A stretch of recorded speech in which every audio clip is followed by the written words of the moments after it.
Olá, sejam bem-vindos ao Café Filosófico, um projeto de extensão do Grupo de Estudos em Metafísica e Tradição da UFRN, em parceria com a TVU. Hoje eu converso com Zivanilson Silva, vai nos falar um pouco sobre neuroeconomia. Ziva, bem-vindo. O prazer é meu estar aqui, no seu programa, a oportunidade de falar para o Rio Grande do Norte sobre essa nova disciplina que foi criada recentemente no Instituto do Cérebro da Universidade Federal do Rio Grande do Norte, que muito nos honra por sermos economistas do Departamento de Economia, professor de Economia, e temos sido convidados para lecionar tal disciplina. Ela já existiu a nível de graduação no semestre passado e este semestre está sendo oferecido a nível de pós-graduação no doutorado em neurociências. Muito bem. Ziva, eu queria que você começasse falando um pouco sobre a palavra em si, que muitas vezes é desconhecida para grande parte do público, para o público leigo. O que é neuroeconomia? Assim, em que sentido esse neuro, essa palavra que hoje é uma palavra muito maleável, ela está presente aí, você tem a neuroética, você tem a neurobiologia, você tem a neurofilosofia e agora você vai nos explicar um pouco sobre a neuroeconomia. Eu queria que você falasse um pouco sobre a palavra em si, como essa palavra acontece enquanto disciplina, enquanto conhecimento e falasse um pouco sobre suas influências, sobre quem você leu para poder chegar nesse seu estágio de conhecimento agora. Como você colocou muito bem, apropriadamente, a neuro ela tem hoje vários campos. Existe a neuroteologia também. Existe a neurolinguística. Então, são vários campos, né? Sempre aplicando o prefixo neuro. E, obviamente, com a economia não foi diferente. E surgiu a neuroeconomia nesse mesmo patamar. Nas suas áreas correlatas, nós teríamos o neuromarketing, o neuroliderança, etc. Mas o termo mesmo em si, para definirmos, para conceituá-la, a neuroeconomia seria de que forma o cérebro do indivíduo se comporta diante da tomada de decisão estratégica. Ou seja, no ato de se comprar alguma coisa, e para isso se tem um registro, né? Hoje se usa a imagiologia funcional, que é por ressonância magnética, são aparelhos, e são colocados no cérebro dos indivíduos e são observados, monitorizados, como são reativados, ou seja, de como o cérebro impulsiona essas atividades. Então, isso pode ser feito, por exemplo, no âmbito do neuromarketing, na Alemanha, que está muito avançado neste campo, eles colocam em jovens e velhos também, para fazer suas decisões de compra e são observados como isso, como essas partes do cérebro, sobretudo o tálamo, que é responsável por certos comportamentos de recompensa ou de vingança, ou podemos pensar também a questão da memória, né, como eu já disse, o tálamo, mas podemos pensar também o hipocampo, que é o mais responsável pela memória, como isso vai se repetir. Podemos olhar outras partes também quanto ao vício, também no caso aí a ínsula ou a amígdala também. Então são partes do cérebro que compõem o acompanhamento pelos neurocientistas e naturalmente dos neuroeconomistas para saber como isso se reflete na tomada de decisão. Então a neuroeconomia seria isso. E já se estuda, por exemplo, o neuromarketing já faz também. Há um instituto nos Estados Unidos que é muito avançado na área de neuromarketing. Eles estão observando tudo, o cheiro na loja quando o cliente entra e observa como isso, como o cliente, às vezes colocando um produto. Há uma empresa vendedora de livros, a Barnes & Noble. A Barnes & Noble, quando o cliente entra na loja, na livraria, ele sente um cheiro de livro novo, justamente para atraí-lo e ele fazer a aquisição. Há uma outra empresa em Londres, a Thomas Penk. A Thomas Penk trabalha com roupas e as pessoas, quando entram na loja, sentem um cheiro de roupa lavada, como se estivesse no varal. Então, esses apelos, esses sentidos que são refletidos no cérebro, são observados e conquistados. Então, até se diz que o neuromarketer, por exemplo, trabalha com 5% do subconsciente, deixando 95% para as empresas. Antigamente, as empresas faziam produtos e vendiam para clientes, ou seja, observavam, eles vão querer comprar isso. Agora não, eles estão estudando como o cérebro se comporta e como vender produtos para esses cérebros, ou seja, para o subconsciente. Entendi. Então, muito interessante a ideia de que uma sutileza, como um cheiro, por exemplo, possa despertar aí um impulso, né? E toda essa ideia envolvendo o cérebro, ela é muito ela é muito nova e também ainda é um terreno, acredito eu, ainda um terreno minado, um terreno de difícil exploração.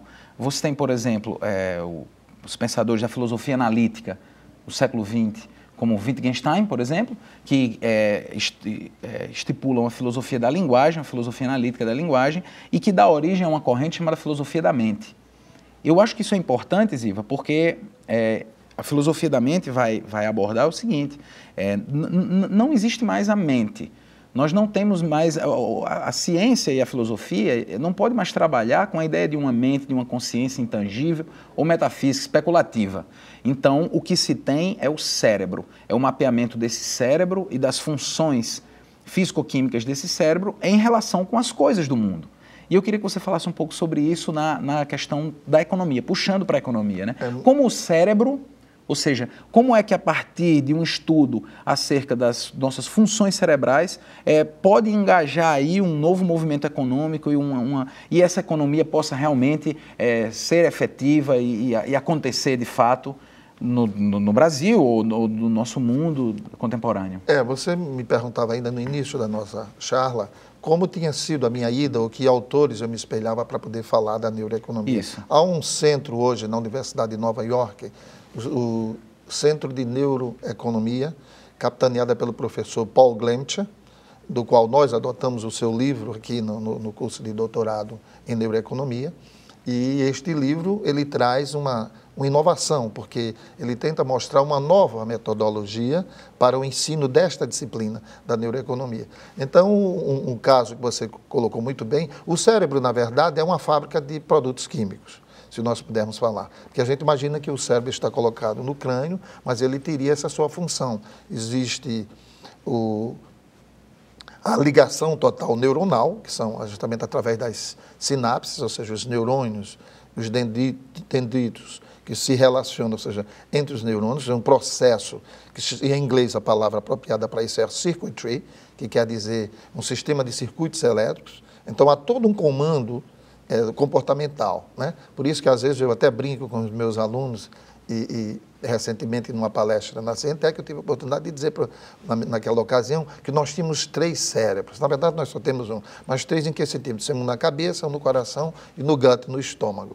Porque na verdade há nas tripas, né? As tripas, ou seja, toda essa função que o cérebro despeja em todo o corpo, ou seja, através dos seus neurotransmissores. Aí podemos pensar na dopamina, podemos pensar na noradrenalina, na adrenalina mesmo, são todos são produtos químicos que são lançados no corpo para espelhar comportamentos. Então, a neuroeconomia, o que é que faz? Eu dou um exemplo categórico.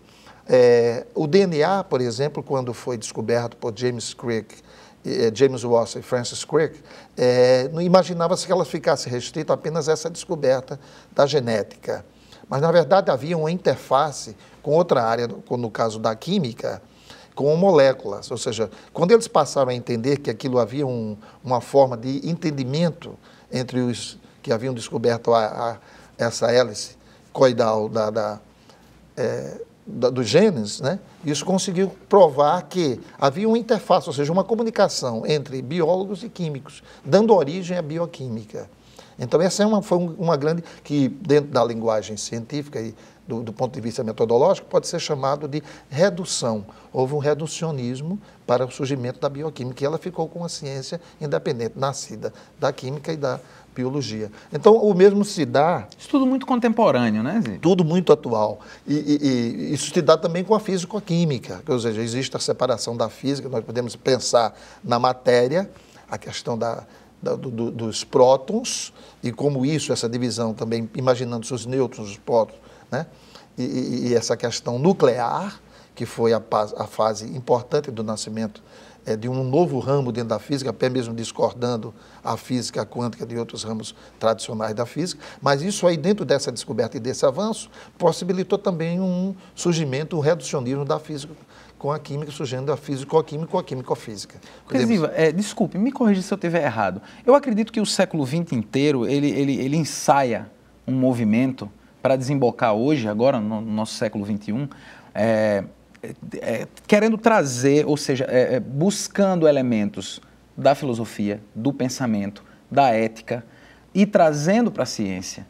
E eu acredito que a neuroeconomia esteja voltada para esse tipo de conhecimento que traz a ciência a um conhecimento mais existencial, mais voltado para o ser, voltado para o que nós somos. Que parece que durante, pelo menos o início do século XX, isso se afastou um pouco, a ciência se afastou um pouco do pensamento mais originário, né? E eu acredito que uma ideia como a da neuroeconomia traz um conhecimento científico muito preciso, muito lógico, muito técnico, para uma questão extremamente sutil, que são as nossas vivências no dia a dia, nossas preferências, nossos gostos, como a gente se direciona, no caso que você falou no início, como a gente direciona as nossas compras, e eu queria que você falasse talvez um pouco sobre isso, sobre essa questão desse deslocamento entre ciência e filosofia e essa união possível entre as duas na neuroeconomia. Na verdade, no século XIX, houve um rompimento. A economia caminhava para essa questão subjetiva,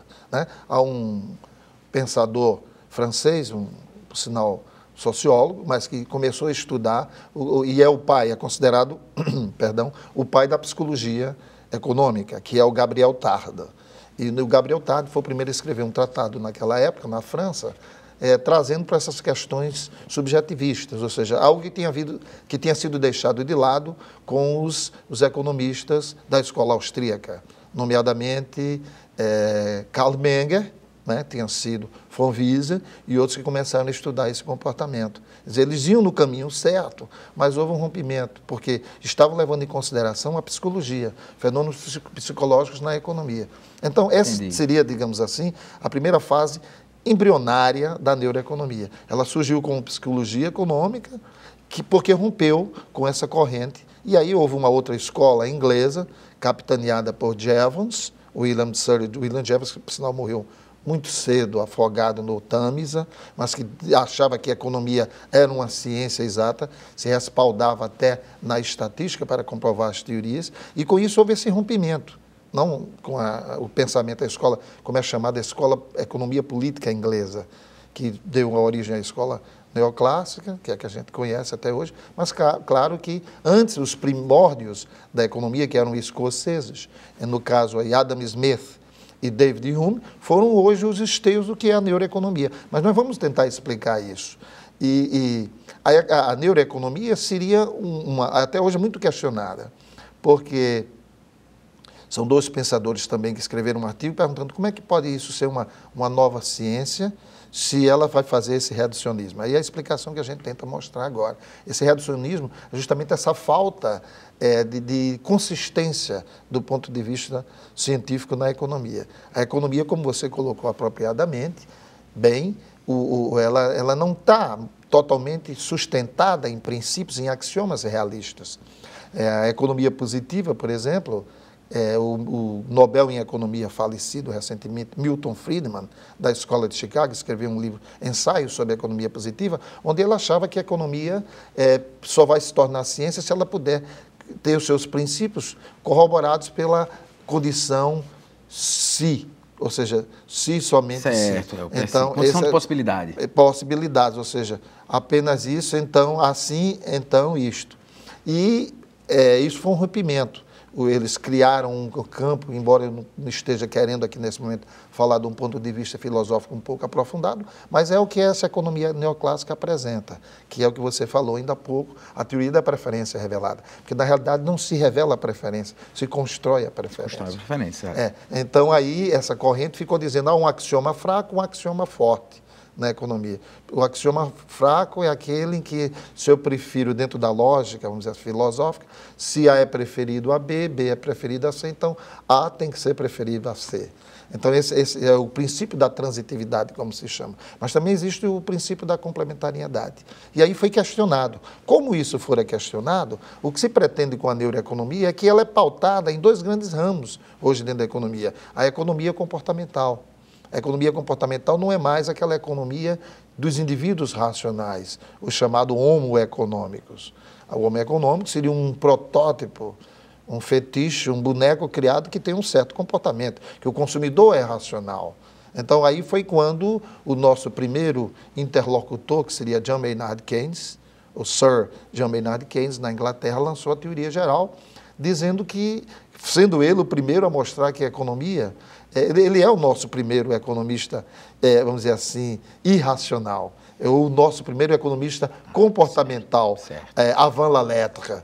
De que forma? Ou seja, com legendas. Porque foi ele, com a teoria geral, que insinuou questões da psicologia dentro da economia, algo que havia sido deixado de lado pela escola, que eu já falei, a escola austríaca. Então, ele retomou com a teoria geral. Obviamente que os seus seguidores, muitos contestaram, surgiu depois o que se chamou economia, o que ele chama de expectativas racionais, até Nobel, ganhadores galardoados com o Prêmio Nobel em Economia nesta área. Mas, na verdade, eu diria que nós não temos que pensar nas expectativas racionais, nós temos que pensar nas expectativas irracionais, porque é essa nova economia que, juntamente com as finanças comportamentais, economia comportamental, finanças comportamentais, são elas que pressupõem uma economia mais realista, ou seja, pressupostos que nós possamos colocar os pés no chão. E aí a economia volta, ou seja, a ser identificada como ciência. Eu, numa certa entrevista que eu dei para um jornal local, eu falei que a economia não era ciência, justamente por isso, porque ela ainda não está consolidada, a exemplo da física. A economia tomou até emprestado o termo economics, da física que chama-se physics. Então, do jeito que a física era chamada physics, a economia tentou tomar o nome de economics para se tornar a economia.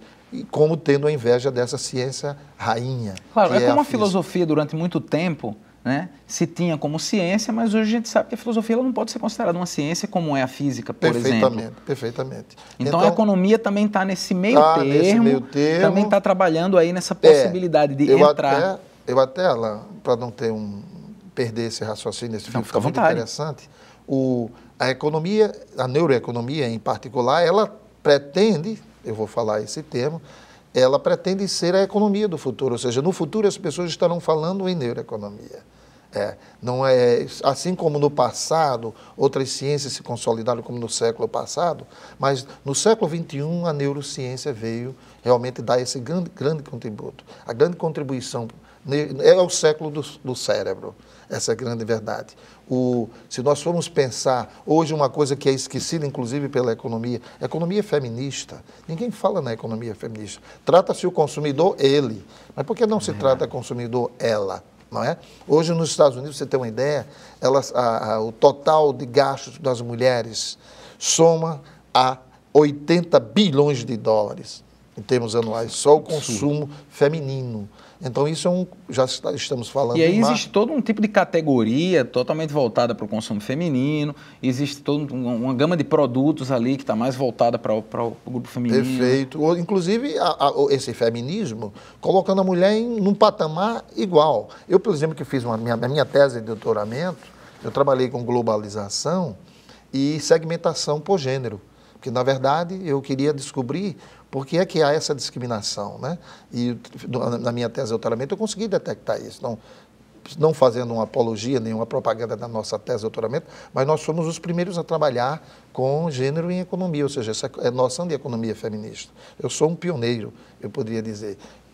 Recebi um elogio do Fundo Monetário Internacional, do Banco Mundial, elogiando a minha tese, que tinha trabalhado um dos pioneiros no Brasil por ter terminado. Eu e o Asmalha, porque o Asmalha, na verdade, trabalhou na dissertação de mestrado dela apenas com São Paulo. Eu trabalhei com 6 regiões metropolitanas do Brasil. E aí fica bem patente essa presença da economia feminista, que é hoje que está na moda, que é um ramo dentro da neuroeconomia. E algo muito vanguardista também, que você está abrindo portas aí, então, para que no futuro, hoje, se essa palavra ainda é uma palavra estranha, talvez, para a maioria, futuramente eu acredito que esse seja o caminho. Como o Wittgenstein retirou da linguagem uma porção de termos especulativos, eu acho que a neuroeconomia vem para isso, tirar uma porção de especulações, muitas vezes inócuas, que existiam no velho modelo de economia. E sim, houve tanto que um economista que a gente esteve falando aqui, o Friedman, mas ele teria sido também ladeado por um grande economista que faleceu em 2009, dezembro de 2009, o Paul Samuelson, mundialmente conhecido. Há um manual dele utilizado nas principais universidades no mundo inteiro. Todo aluno de doutorado em economia que se preza passa por este manual de economia, que é desde 1948, e ele tirava da sua da sua obra, ele retirava quando a economia não dava satisfações mais, ou seja, ele ia fazendo justamente o que o Wittgenstein sugeria. E Wittgenstein me faz lembrar que era primo, inclusive, do grande Hayek, que, né, não devíamos esquecer o Friedrich Hayek, que teve também sua grande contribuição para a neuroeconomia. O Hayek, com a sua corrente liberal, eu diria, fez surgir o que hoje nós conhecemos na Alemanha como sendo o ordoliberalismo. O ordoliberalismo. O ordoliberalismo é uma corrente que teve como professor Walter Eucken, que inspira todo o funcionamento da economia alemã hoje, por isso que tem dado certo, é bom que se diga de passagem, nesta economia de crise que nós estamos atravessando. Aqui nesta casa eu fiz um programa no início da crise de 2008, se eu não me engano, justamente grandes temas, falando justamente do que é que essa crise traria. E eu vaticinei todas essas coisas, inclusive falando de que a Alemanha poderia fazer parte dessa saída da crise, justamente com o ordoliberalismo. Se vocês tiverem a oportunidade de ver de novo esse programa, eu estou lá falando dessa coisa. E é isso, a Alemanha conseguiu se sobressair, está conseguindo, é o carro-chefe. A língua alemã, quando vai fazer uma frase, ela coloca o verbo modal na frente para puxar o resto. E assim fizeram. É a língua mais filosófica.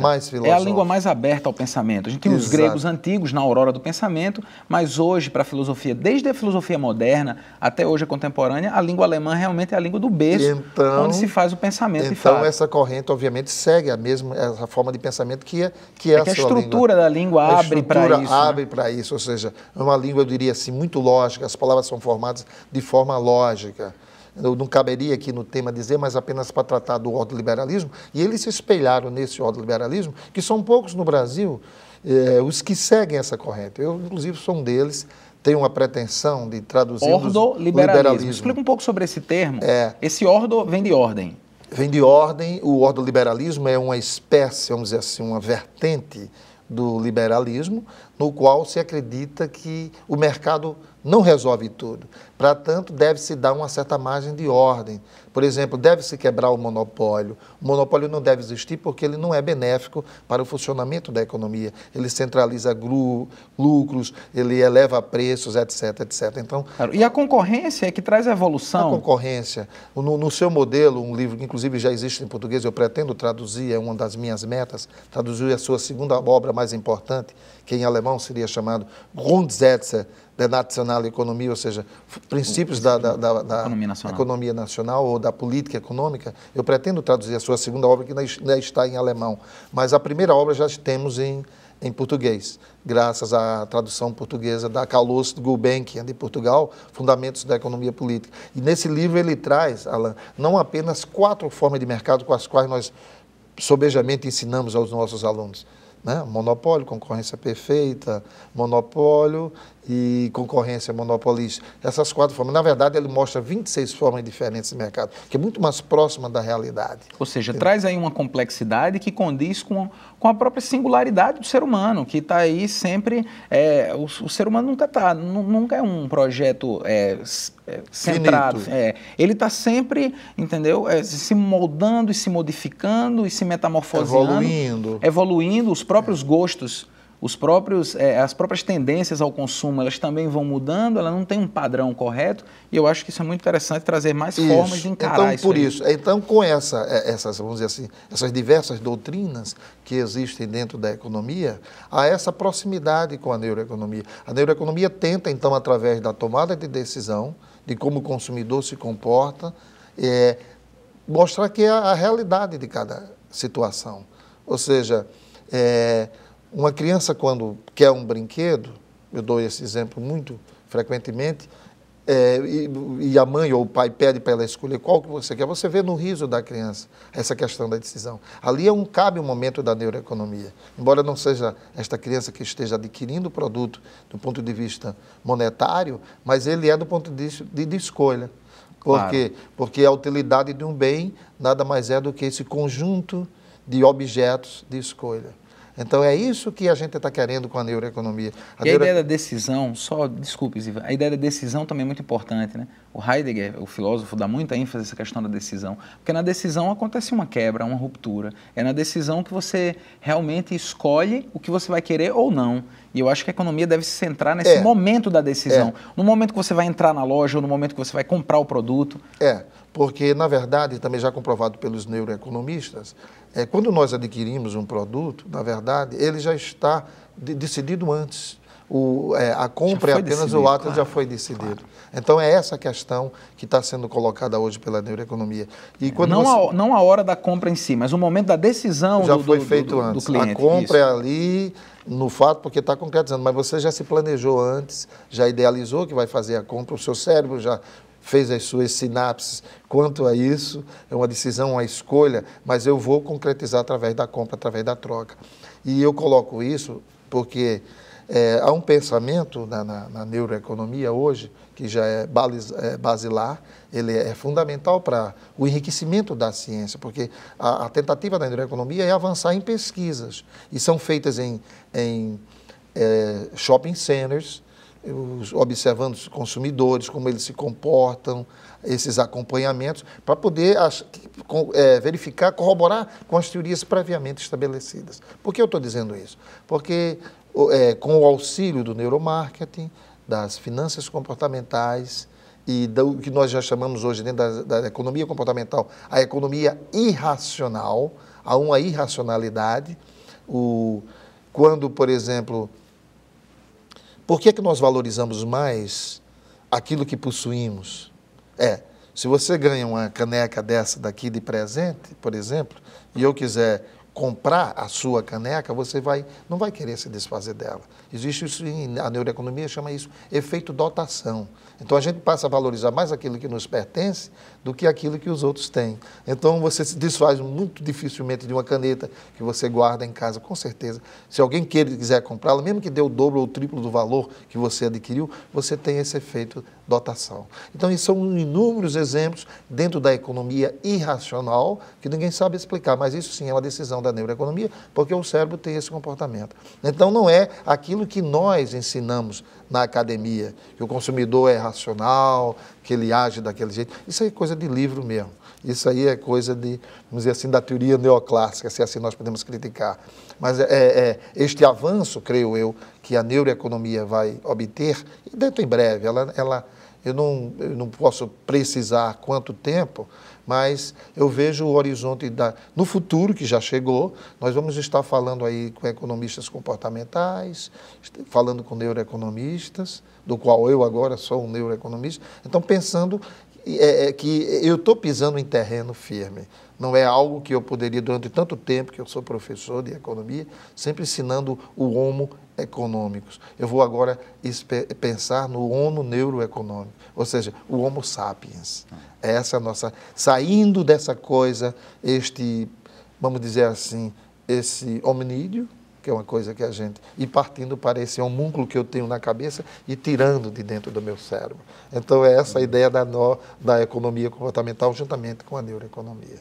Muito bem. Ziva, detesto ter que interromper, encerrar esse papo tão interessante, esclarecedor, sobre esse tema tão arrojado, mas infelizmente nosso tempo acabou. Queria lhe agradecer a presença mais uma vez. Eu agradeço, até terminando de dizer a frase do grande esteio hoje que nós temos da economia comportamental, até foi galardoado com o Prêmio Nobel em Economia, que é o Daniel Kahneman. Infelizmente o seu colega, seu parceiro que escreveu, faleceu antes da outorga do Prêmio Nobel de 2002, que é o Daniel Kahneman, e o outro é o Amos Tversky. Ele tem a frase que, a definição dele de neuroeconomia, na sua obra, 2 formas de pensar, rápido e devagar. É um livro que está bombando aí, vamos usar essa expressão.